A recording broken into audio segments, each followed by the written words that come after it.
नमस्कार दोस्तों, स्वागत करती हूँ आप सभी का अपने YouTube चैनल। जैसे कि दोस्तों 12 अप्रैल से बैसाख की महीने की शुरुआत हो गई है और बैसाख का महीना हमारे हिंदू धर्म में अत्यधिक पावन और पवित्र दिन माना जाता है। धर्म, कर्म और पुण्यों को कमाने के लिए इस मास को माधव के मास के नाम से भी जाना जाता है। बैसाख महीने का नाम विशाखा नक्षत्र के ऊपर पड़ा था। हमारे 27 नक्षत्रों में से विशाखा नक्षत्र एक प्रमुख नक्षत्र है।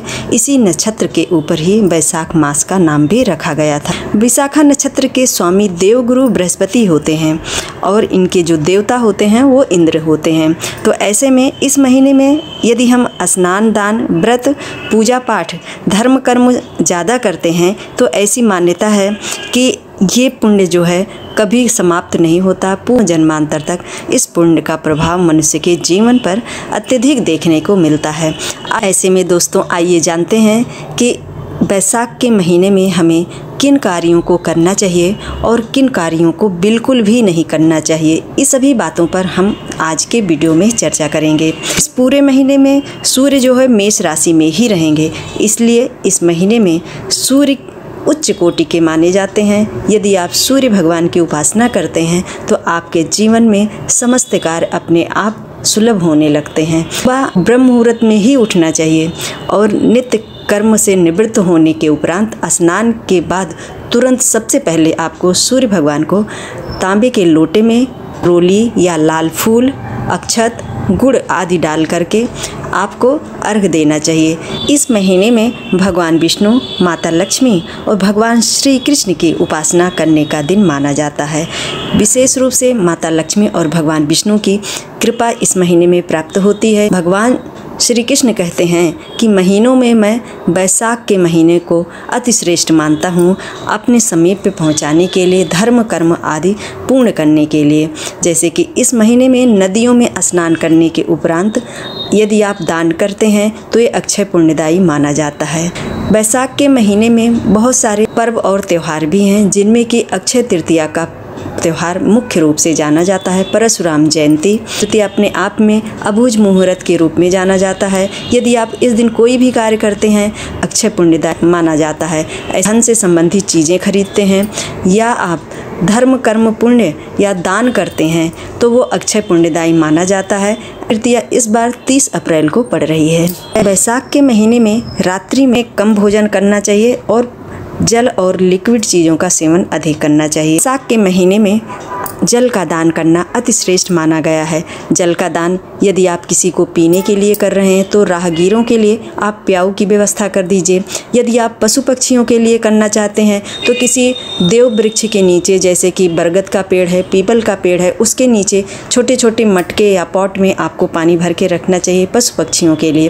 ये महीने में पीपल सींचने की भी बात कही गई है। जैसे कि पीपल में सभी देवी देवता निवास करते हैं। भगवान श्री कृष्ण ने गीता में स्वयं कहा है, वृक्षों में मैं पीपल हूँ। तो ऐसे में इस महीने में चूँकि भगवान श्री कृष्ण की उपासना विशेष रूप से की जाती है, यदि आप पीपल के वृक्ष में प्रतिदिन जल अर्पण करते हैं तो भगवान अत्यधिक प्रसन्न होते हैं। भगवद गीता का पाठ करना बैसाख के महीने में भगवान श्री कृष्ण के समीप ले जाने का कार्य करता है और हमारे जीवन में जो भी परेशानियां हैं उसको ख़त्म करता है, क्योंकि गीता एक ऐसा शास्त्र है जो हमें वर्तमान में जीने की कला सिखाता है। तो इसलिए दोस्तों जितना हो सके आपको इस महीने में श्रीमद् भागवत गीता का प्रतिदिन पाठ जरूर करना चाहिए। भगवान शिव का प्रतिदिन जलाभिषेक करना चाहिए। कर सके तो एक छोटा सा मटका ले लीजिए नया और उसमें जल भर करके रख लीजिए। जब वो ठंडा हो जाए तो दूसरे दिन आप उसी जल से ले जा करके भगवान शिव का अभिषेक करें। इस महीने में छायादार वृक्ष का लगाना और लोगों को छाया दान करना भी विशेष रूप से फलदायी होता है। इस महीने में ज़रूरतमंद को जूता चप्पल दान करना भी श्रेष्ठ होता है। जहाँ तक हो सके हमारे शास्त्रों में खड़ाऊँ दान करने की बात कही गई है, क्योंकि खड़ाऊँ आजकल प्रयोग में नहीं लाया जाता है। तो ऐसे में आप ज़रूरतमंद व्यक्तियों के हिसाब से उन्हें जूते या चप्पल आप दान कर सकते हैं। अनाज का दान, सत्तू का दान, जल वाले जो फल होते हैं जैसे खरबूजा हुआ, तरबूज हुआ, खीरा हुआ, नींबू, शरबत, ये सभी चीज़ें दान करना अत्यधिक श्रेष्ठ और पुण्यदायी माना गया है। आपके घर में यदि लड्डू गोपाल जी की मूर्ति है तो प्रतिदिन उन्हें ठंडे जल से स्नान कराएं। शुद्ध साफ कॉटन के वस्त्र आप ला करके रखिए, उन्हें पहनाइए और भगवान को दही का और पंचामृत का भोग लगा सकते हैं। तो अग के महीने में यदि आप नियम से प्रतिदिन इन सभी कार्यों को करते हैं तो ईश्वर आपके जीवन पर सुख समृद्धि जरूर लाते हैं। अपने घर के मुख्य दरवाजे पर सुबह में आपको जल से सींचना चाहिए, एक दीप भी लगाना चाहिए। ब्रह्म मुहूर्त में ऐसा करने से माता लक्ष्मी प्रसन्न होती हैं और आपके घर पे कृपा बरसाती हैं। तुलसी के पौधे का इस महीने में अत्यधिक देखभाल की आवश्यकता होती है। ना अधिक जल आप उसमें डालें और ना ही आप कम जल डालें। ऐसे में तुलसी का पौधा आपके घर में हरा भरा जरूर बना रहेगा। शाम के समय तुलसी के पौधे के पास भी एक घी का दीप आप जरूर लगाएं। ये सभी कार्य दोस्तों थे वैशाख के महीने में करना चाहिए। अब कुछ कार्य ऐसे भी हैं जिन्हें हमें कभी नहीं करना चाहिए, जैसे कि उन कार्यों में आता है कि सुबह देर तक जो लोग सोते हैं इस महीने में और रात में देर तक जगते हैं, ये कार्य आप बिल्कुल न करें। महीने में अपने शरीर पर तेल भी नहीं लगाना चाहिए और ना ही ज़्यादा तैलीय चीज़ों को आप खाएं ही, जैसे कि डीप फ्राई चीज़ें, कचौड़ी पकौड़ी समोसा बैठ करिए। इससे अधिक फल और सब्जियों का सेवन करें।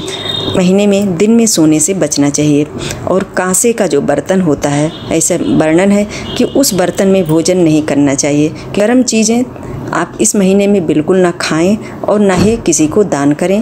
तरल और शुद्ध ठंडा भोजन करें, खाना बना करके रख लें। जब वो थोड़ा नॉर्मल टेम्परेचर पर आ जाए तभी आपको भोजन करना चाहिए। भगवान श्री कृष्ण इस महीने के प्रमुख देवता के रूप में जाने जाते हैं, इसलिए इस महीने में अपने घर में आपको लहसुन प्याज नहीं बनाना चाहिए। प्रतिदिन आपको भोजन का भोग भी लगाना चाहिए। शास्त्रों में ऋतु के अनुसार आचार विचार, धर्म कर्म, पूजा पाठ आदि करने की बात कही गई है। यदि हम मनुष्य अपने जीवन में इन सभी बातों का ध्यान रखते हुए जीवन जीते हैं तो हमारे जीवन पर और हमारे स्वास्थ्य पर उसका शुभ प्रभाव जरूर देखने को मिलता है। आज के वीडियो में बस इतना ही दोस्तों। यदि हमारी जानकारी आपके लिए थोड़ी सी भी लाभदायक हो, हमारे वीडियो को ज़्यादा से ज़्यादा शेयर कर दीजिएगा। यदि आप चैनल पर नए हों तो सब्सक्राइब ज़रूर कर दीजिएगा और हमें सपोर्ट कीजिए। जय श्री